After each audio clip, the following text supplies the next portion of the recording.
production of electricity in Iowa. That did not pass the United States Senate. It passed the House of Representatives by a very slim vote. In the Senate, it failed. But what has happened in the last year and a half is that the EPA is actually doing through regulation what they could not do through legislation, and that's to enact cap and trade. And it's going to be extraordinarily expensive here in Iowa, put great burdens on our families here to use those resources.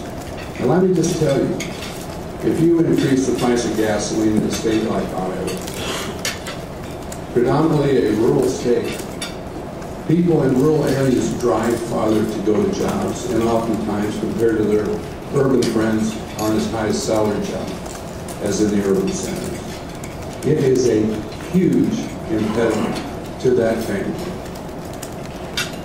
It is something that we've got to stop. We've got to bring some common sense and some reality back to the regulatory burden that's coming out of Washington today. The EPA currently has well over 20 regulations in their hip pocket that they're ready to put out the day after the election. Regulations that will each cost the economy over $100 billion, most of them directed at energy. We've got to make sure that that does not happen. We've got to be able to grow in this country, to be able to create the energy here that we need to be competitive in this world.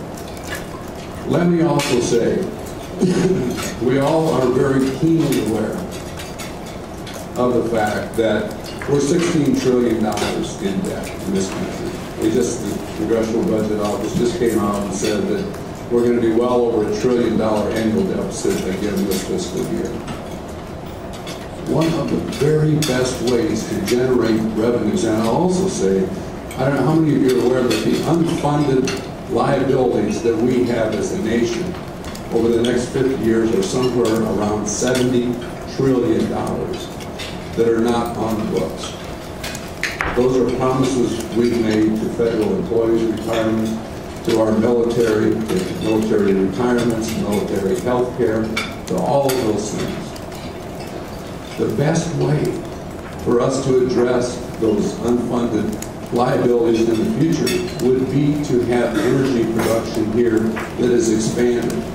It's projected the royalties from that production would create tens of trillions of dollars over that period of time to help offset those unfunded liabilities.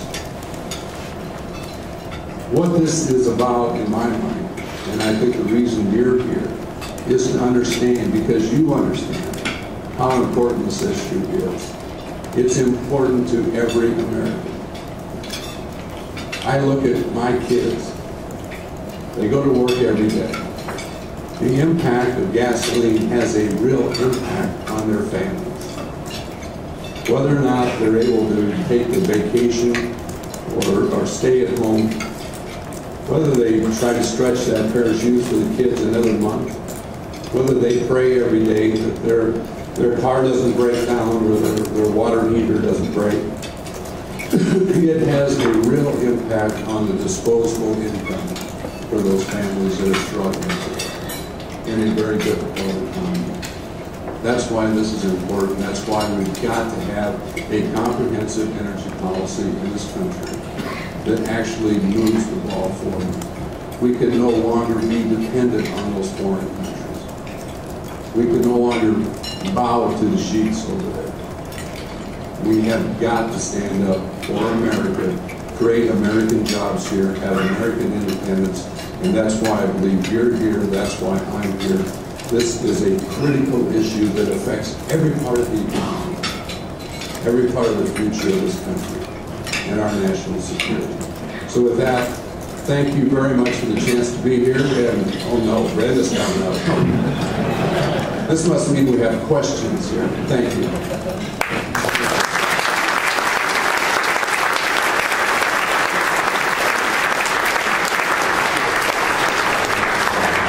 Question number one. There's a lot of discussion around the use of natural gas and hydraulic fracturing. What do you think can be done to utilize this energy source? Well, I think we have to do everything we can to have an abundant supply of natural gas. The resources that are known there could last us well over 100 years. This is the best way of going after resources that were not in the past available.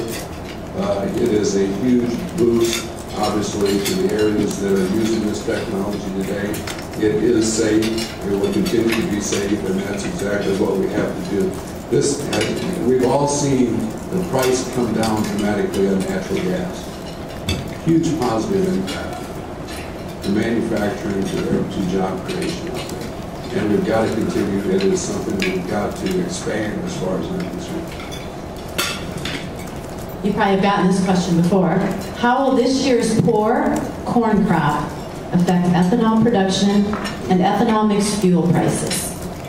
Well, I think we've, hopefully the corn crop isn't as bad as what it looks like in a lot of places, but it's already had that effect.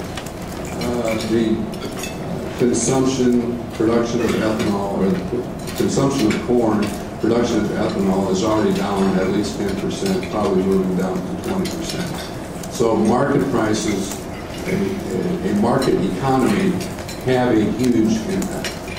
And that's really what's defining the issue today. And that is really what, we'll see what the crop comes in at. But the ethanol production is responding to the marketplace. So I see a bright future for both, actually. Question number 3. What is holding up the passage of the Key XL pipeline? Well, the Senate, for one thing, and then we passed it in the House. We put in the bill last year that the President was going to veto to approve this. It's simply being held up by the President because for political reasons. Because of large base of his support folks that provide the resources for the campaign don't like it. The day after the election, we'll see what happens. But it's simply only a political issue. It's outrageous. These are American jobs, really good jobs, high-skilled trade jobs that are out there. And we could be starting tomorrow if, in fact, the okay is given. It's not an environmental issue. Will we have electricity we need in the future? How will we supply the power we need to grow the economy while at the same time curbing emissions of greenhouse gases such as carbon dioxide blamed for contributing to the climate change? Well, what we have to do, I will tell you, if in fact we are able to go after the resources we have and the royalties that, and like I mentioned before, the trillions of dollars of revenue that will create, a portion of that should go to research, development,